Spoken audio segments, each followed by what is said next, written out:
Natumai wewe ni mzima wa afya na unaendelea vyema kabisa na majukumu yako yote. Bila shaka nimekuja mapema kukujulisha yale yanayoendelea duniani baada ya kile ambacho kilitangazwa. Unajua wanasema hayawi yamekuwa, tumesubiri kwa muda, hatimaye imekuwa. Irani imemchagua kiongozi wake mpya, supreme leader, kiongozi mkuu wa nchi, na huyu ni mtoto wa Khamenei, Mujtaba Ali Khamenei, mwenye umri wa miaka 56, mwanazuoni mwenye msimamo mikali zaidi, mwanafunzi kutoka kule kwenye kitivo au kwenye kituo cha kishia cha Qom. Huyu kiongozi ambaye ana misimamo mikali zaidi kuzidi babake, hivi sasa anatajwa kuwa ndio supreme leader wa Irani. Wapiga kura au wafanya maamuzi waliketi na kuamua baada ya kuwa wanawindwa sana. Taarifa za kuwa huenda wangeshambuliwa wakati wowote zilikuwa nyingi, na taarifa za kuwa walishambuliwa zilisikika, lakini hatimaye walijulisha kuwa wamemaliza kazi ya kumchagua kiongozi ambaye walikusudia kumchagua, na hapo ndio jina la Mujtaba Khamenei likatangazwa kuwa yeye ndio mrithi wa baba yake, kiongozi mwenye misimamo mikali kuzidi baba yake. Hili limepingwa mara moja na Rais Donald Trump akisema kuwa hajafurahishwa. Akiongea na ABC News anasema kuwa hajafurahishwa na uchaguzi huo. Awali Donald Trump alisema kuwa Wairani wanapaswa kuchagua kiongozi ambaye ataidhinishwa na wao, lakini kusudia kusema kuwa Marekani inapaswa imuidhinishe kiongozi ajaye wa Irani ambaye kwa mujibu wa Donald Trump anasema kuwa atakayelinda maslahi ya Marekani, hatakuwa tishio kwa washirika wa Marekani. Lakini mmoja wa wajumbe katika mkutano huo wa uchaguzi alivyokuwa akiongea na vyombo vya habari alisema kuwa moja ya agizo alilokuwa wameachiwa na Ali Khamenei ni kuwa kiongozi yoyote ajaye mtamchagua kiongozi, hakikisheni ni kiongozi ambaye hatopendwa na adui yenu. Msichague kiongozi ambaye atakuwa anavutia au upande wa pili wanampenda. Kama kiongozi wa namna hiyo hatawafaa, basi chagueni kiongozi ambaye wao wanamchukia. Huyo atakuwa kiongozi wenu na sio kiongozi wao na wenu. Mujtaba si kipenzi cha ulimwengu wa magharibi kiuhakika. Misimamo yake kuanzia kipindi cha nyuma amekuwa hivyo hivyo. Ni mtu ambaye mwenye misimamo mikali zaidi. Awali mimi nilitilia shaka nafasi yake, na shaka yangu bado haiwezi kuondoka, nabaki pale pale, na nitalifafanua kwa nini sikutamani utawala uende tena kwa kina Khamenei. Sawa, sasa kuchaguliwa kesha chaguliwa, na huyo ndio kiongozi ambaye anaongoza Irani kuanzia hivi sasa, kiongozi ambaye anaipokea nchi ikiwa katika mzozo mkubwa au katika vita kubwa ya kuanzia mbali mpaka karibu, vita ambayo inaitenganisha Irani na majirani zake baada ya Arab League kuketi jana na kutoa tamko la kulani kabisa kile ambacho kinafanywa na Irani dhidi ya majirani zake. Majirani wanasema kuwa hakuna uhalali wowote wa Irani kufanya hayo inayoyafanya, wakilani mashambulizi yanayoelekea katika miji yao ya Ghuba, lakini walisita kuinyoshea kidole Marekani au Israeli kwa kile ambacho wanaendeleza kukifanya ndani ya Irani. Awali rais wa Irani Masoud Pezeshkian alikuwa ameomba radhi majirani hao kwa kile ambacho kimefanywa na nchi yake, na baadaye akasema kuwa ikiwa Irani haitofanya mashambulizi tena katika nchi zenu, ikiwa nchi zenu zitajizuia kuruhusu ardhi yenu tena kuwa sehemu ya mashambulizi kuelekea upande wa pili wa Irani. Lakini muda mchache baada ya taarifa hiyo ambayo iliungwa mkono na IRGC, Irani iliendeleza kufanya mashambulizi katika nchi hizo za majirani kwa kile ambacho wanasema kuwa nchi hizo ziliruhusu au nchi hizo ziliendelea kuachia kambi zake zitumike na Marekani dhidi yao. Kwa hiyo hali ilikuwa ile. Arab League wakatoa tamko katika mkutano wao. Waziri wa mambo ya nje wa Saudi Arabia Prince Faisal bin Farhan, ofisi yake ililani taarifa hiyo ya Irani kuendelea kufanya mashambulizi katika miji mbalimbali, ikisema kuwa hatimaye kuwa Irani itapoteza zaidi kuliko kile ambacho itakipata. Lakini taarifa ya Wizara ya Mambo ya Nje pia ilijizuia kuinyoshea kidole Marekani au Israel katika kile ambacho kinachoendelea. Sasa Mujtaba kuchaguliwa kuwa kiongozi wa Irani ni kama vile kuwa hakuna chochote kilichobadilika katika vita ambayo imemaliza wiki moja na imeingia wiki ya pili. Mashambulizi makubwa yaliyofanywa na Marekani na Israel ndani ya Irani, na kile ambacho kinachozungumzwa na Marekani na washirika wake kuwa wamemaliza kwa kiasi kikubwa uwezo wa jeshi la IRGC, uwezo wa jeshi la anga na uwezo wa majeshi mengine kwa kiwango kikubwa. Donald Trump alituambia juu ya 90% ya uwezo wa jeshi la Irani umeondolewa, lakini Israel walituambia kuwa walikuwa wameangamiza zile launchers zile za kurushia makombora kwa 60%. Mategemeo yalikuwa ni tofauti na hiki ambacho tunakiona katika hili, kwa sababu uchaguzi wa Mujtaba unatoa jibu tu kuwa Irani bado hawajatoka kwenye njia yao na wamebaki kuwa wale wale kakisimama kwa kile wanachokiamini. Kama kungekuwa na mabadiliko, kama kungekuwa na athari ya kile ambacho Marekani wanakizungumza na Israeli ndani ya Irani, basi majibu makubwa tungeyapata kwenye uchaguzi ambao umemalizika. Huenda Wairani wangechagua mtu ambaye angewavutia upande wa pili wa magharibi. Huenda wangechagua mtu ambaye wanahisi kuwa angekuwa rahisi kufikika na ulimwengu wa magharibi na kufanya mazungumzo ya kuweza kumaliza mzozo. Lakini uchaguzi wa Mujtaba unaashiria kuwa huenda Irani wanataka vita ya muda mrefu zaidi, kwa kile ambacho walikisema Ali Larijani kuwa tunaweza tukasimama kwenye vita kwa miezi 6 zaidi na bila kubabaika. Kwa hiyo hilo la uchaguzi wa Mujtaba lina ishara ambayo inatoa jibu la moja kwa moja kuwa Irani hawataki suluhu katika kipindi hiki. Ndio jibu pekee linalokuja. Sasa maoni yangu ya awali yalikuwa na utata kwenye lipi kuhusu Mujtaba. Nilitoa maoni yangu awali na nikasema kuwa ilikuwa vyema Irani ingetoka kwenye makucha ya mamula wa awali ambao tayari walikwisha kutawala hapo kabla. Unakumbuka kuwa kiongozi wa kwanza Ruhollah Khomeini, mwanae Hassan pia naye alikuwa katika watu ambao walikuwa wametajwa kuwa huenda na wao wangekuwa kwenye hiyo nafasi ya supreme leader. Maoni yangu yalikuwa hapana. Maoni yangu ya pili yalikuwa kwa Mujtaba Khamenei, huyu aliyechaguliwa kuwa kiongozi wa sasa, naye pia nilisema hapana, kwa sababu kwa kuwa ninafuatilia siasa ya ndani ya Irani kwa muda mrefu, ninafahamu mipasuko iliyopo ya ndani ya Irani na kile ambacho kinaendelea. Bila shaka wahafidhina wa Irani wa ndani wameamua kuwa sauti ya upande wa pili haiwastui tena, sauti ya upinzani haipo.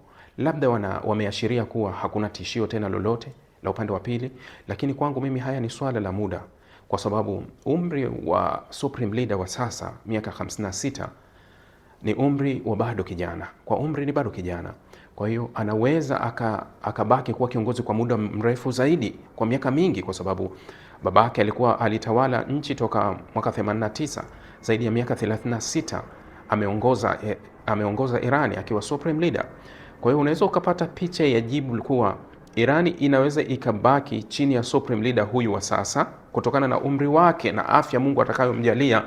Atadumu kwa muda gani? Atadumu kwa muda mrefu zaidi. Kwa hiyo Irani itakuwa chini ya supreme leader ambaye mwenye misimamo mikali wa muda mrefu. Sasa maandamano yaliyofanyika mwaka jana ndani ya Irani yalikuwa ni maandamano yenye ujumbe mkubwa ndani ya Irani, kuonyesha kuwa raia wa Irani kuna kitu ambacho wanakihisi hakiko sawa. Lakini si maandamano hayo tu. Ukirudi nyuma 2022 utaona maandamano makubwa pia yaliyopelekea vifo vya watu takriban 330 na ya binti aliyeuawa kwenye mikono ya polisi Mahsa Amin. Yalikuwa ni maandamano pia yakituma ujumbe kuwa Wairani walikuwa wakihisi kuwa tunahitaji mabadiliko kiasi fulani. Lakini nimekuwa nikizungumza kwenye uchaguzi uliomalizika wa rais wa Irani, Masoud Pezeshkian aliwashinda wahafidhina Said Jalili. Yote ilikuwa ni ishara kuwa Wairani kuna kitu wanakitaka na kuna mabadiliko fulani ambao wanayahisi ni sahihi kwa sasa. Kwa hiyo Irani ilipaswa itembee kwenye njia hiyo. Hofu yangu kuwa mara nyingi, hiyo ni nadharia na ninarudia kuisema kuwa tawala nyingi duniani zinapokaa madarakani huwa zinachosha watu. Yani watu wanachoka kuwa na tawala ya familia fulani. Sasa kumtofautisha Khamenei na kumtofautisha Ali Khamenei, kiongozi mkuu aliyeuawa, na mwanae Mujtaba Khamenei bado ni kazi, kwa sababu nadharia ya kwenye vichwa itasoma tu kuwa bado ni zao lile lile, bado ni wale wale, bado ni utawala ule ule. Kwa hiyo tunatoka hapo kwa lipi? Uhasama wa Israel na Marekani hauwezi kukoma. Uhasama wa Israel na Marekani hauwezi kumalizika. mpaka pale wataona kuwa kuna kiongozi ambaye atakuwa analinda maslahi yao. Hilo liko wazi.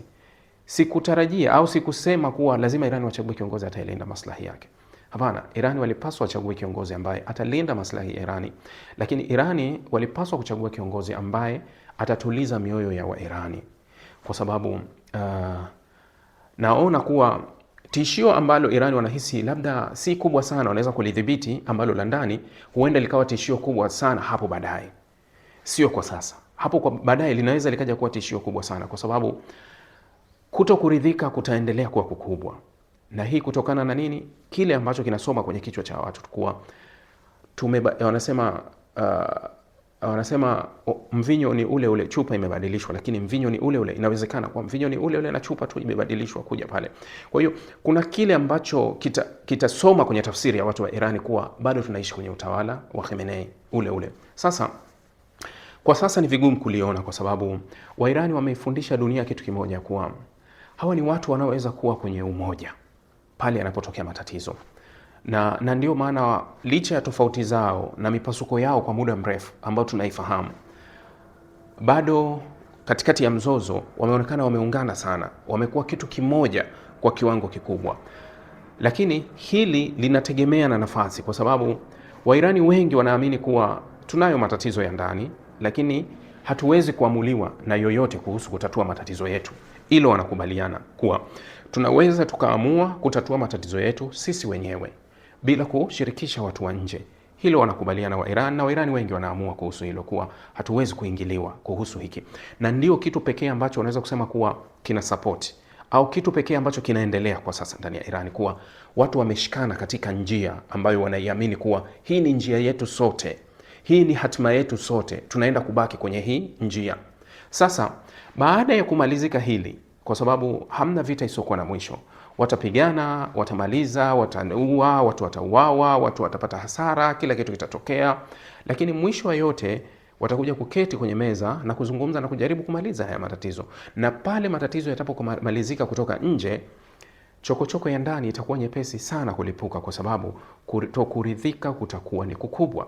Kwangu mimi, kama lilikuwa chaguo, basi Alireza kutokana na nafasi yake, umri wake, angechaguliwa na kuwa kiongozi wa Irani, angeweza kupunguza mihemko ya ndani ya Irani. Nafikiri naeleweka sana ninachokizungumza. Hofu yangu mimi ni kuwa Irani ijayo ambayo itakuwa haina kuridhika zaidi. Fikiria kitu kimoja. Ali Khamenei na misimamo yake ambayo unaweza kusema wastani, kuwa tuseme ilikuwa misimamo yake ni 70%. Hivi sasa Mojtaba mwanae misimamo yake tuseme kuwa ni 90%. Na Wairani bado walikuwa wanaonyesha tofauti ya kutokuridhika. Nafikiri ninaeleweka sana kwa watu ambao tayari wamekwisha tembea Irani, au kwa watu wanaoishi ndani ya Irani, kwa watu ambao wamewahi kujua maisha ya Irani, kwa sababu kuna gap, kuna kile kutokuridhika kwa kiwango. Lakini kitu pekee kinachoshikilia ni utaifa, asili ya Wajemi. Asili ya Wajemi si watu wanaopangiwa. Asili ya Wajemi si watu wanaokubali kutawaliwa. Yaani inabaki tu kuwa ni hiyo tu, kuwa asili yao ni watu wanaopinga kuamuliwa mambo yao kutoka nje. Lakini kuna kile kitu kutokuridhika ambacho kitakuja baadaye na kitaonekana kwa uwazi baada ya muda. Bila shaka nilizungumza, na hata nilipofanya maongezi yangu leo asubuhi na BBC nilisema kuwa Mojtaba anaweza kuwa na nafasi nzuri ya kushinda kwa sababu ya uhusiano wake na IRGC. Anafungamanishwa vipi na jeshi? IRGC inaweza nikasema kuwa ndio moyo wa Irani ya sasa. IRGC ndio jeshi la mapinduzi ya Kiislamu ambao nadhani hao ndio moyo tunaweza kusema wa Irani ya sasa. Sasa Mojtaba kwa miaka mingi amejifungamanisha sana na IRGC, na ni mtu ambaye anakubalika sana na IRGC. Labda kwa nafasi hiyo ndio inaweza kuwa imempa nafasi kubwa ya kuwa huyo anastahili, kwa sababu anaungwa mkono kwa kiwango kikubwa zaidi na jeshi la mapinduzi ya Kiislamu, jeshi lenye nguvu zaidi ndani ya Irani. Ukiangalia kwa Alireza, yeye amekuwa na uhusiano wa moja kwa moja na jeshi la IRGC ambao alishika hiyo nafasi kwa muda. Yeye amejiconnect na jeshi la IRGC kuanzia 2019 na mwaka 2022 akateuliwa katika ile jopo la wataalamu wasomi wataalamu, ndio 2022. Sasa ukiangalia nafasi yake kuwa ni chini ya miaka 5 amekuwa na hiyo uhusiano. Lakini ukirudi kwa Mujtaba utaona kuwa yeye mizizi yake, kwa sababu amekuwa mtoto wa kiongozi kwa muda mwingi, kwa hiyo ni kama hata kama aliandaliwa hakuandaliwa, kwa sababu baba yake hakuacha jina kuwa Mujtaba anirethi, lakini alisoma akaenda mpaka akafika kwenye nafasi katika hadhi ya kuwa na yeye anasimama kwenye ile hadhi ya kuwa huyu pia anaweza akarithi hii nafasi. Kwa hiyo alisimama kwenye hiyo nafasi yeye mwenyewe akisoma katika chuo cha kidini cha Kishia kile cha Qom, na kupitia katika hatua ambazo zinampa sifa ya kuwa na nafasi ya kuteuliwa kuwa kiongozi mkuu. Kwa hiyo nafasi hii haikuachwa kuwa labda babake alisema kuwa mchagueni Mujtaba, hapana, isipokuwa hii nafasi aliipata kwa sababu hizo sifa anazo za kuipata hiyo nafasi. Lakini tunazungumza kuhusu mustakbali wa Irani ijayo. Nimezungumzia umri wake, nimezungumzia hali ya mabadiliko yanayotokea, na nimezungumzia chokochoko zinazotoka nje. Kama angechaguliwa Alireza, ilikuwa ni nafasi nzuri kwa kupunguza pressure ya ndani, lakini kwa sasa hali inaweza ikabaki na utulivu huu ndani ya Irani kwa sababu wapo kwenye mzozo, wapo kwenye vita. Lakini baada ya mzozo kumalizika, tutaona hatua za ndani ya Irani, tutaanza kuhisi hiyo hatua zinakwenda, lakini hatujui Mujtaba atachukua hatua gani za mabadiliko, kwa sababu mara nyingine viongozi ambaye anakuwa nje ya msimamo au anakuwa nje ya madaraka hawezi kutoa ishara yake ya moja kwa moja kuwa yukoje, lakini baadaye huenda akarejea kwenye nafasi yake au akaja kuwa kiongozi akaonyesha tofauti na kile ambacho kilikuwa kimeonekana hapo awali. Irani ni nchi yenye watu wengi zaidi na inahitaji akili nyingi sana kuwaendesha na kuwadhibiti, kwa sababu population ya watu milioni 90 kuwaweka na katika utulivu na waweze kukuelewa katika nchi ambayo imekumbwa na vikwazo kwa zaidi ya miaka 47, nchi ambayo inashambuliwa kila kona, nchi ambayo inapokea vitu kwa kiwango. Kwa hiyo ni kazi sana kuongoza nchi kama hii. Yote kwa yote, tumtakie kila la kheri kiongozi huyu ambaye ulimwengu wa magharibi umepinga kuteuliwa kwao. Wanasema kuwa hana baraka zetu. Unakaa unajiuliza kuwa Mujtaba ameteuliwa kuwa kiongozi wa Irani au ameteuliwa kuwa kiongozi wa Marekani. Nadhani mjadala huu ulikuwa wakati wa uteuzi wa meya wa New York, wakati mameya wakishindana kusema kuwa wataifanyia nini Israeli. Mamdani Zohrani alisema, yeye ambaye ndio meya sasa wa New York, alisema kuwa nikiteuliwa kuwa meya wa New York nitawatumikia watu wa New York, mimi sio meya wa Tel Aviv.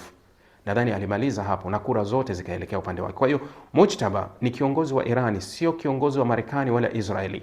Kwa hiyo haki ya kuteuliwa ni ya wa Irani ambao ndio wanaamua mustakbali wa kiongozi wao, na wao sasa wameona kuwa kiongozi wao anaostahili ni Mujtaba.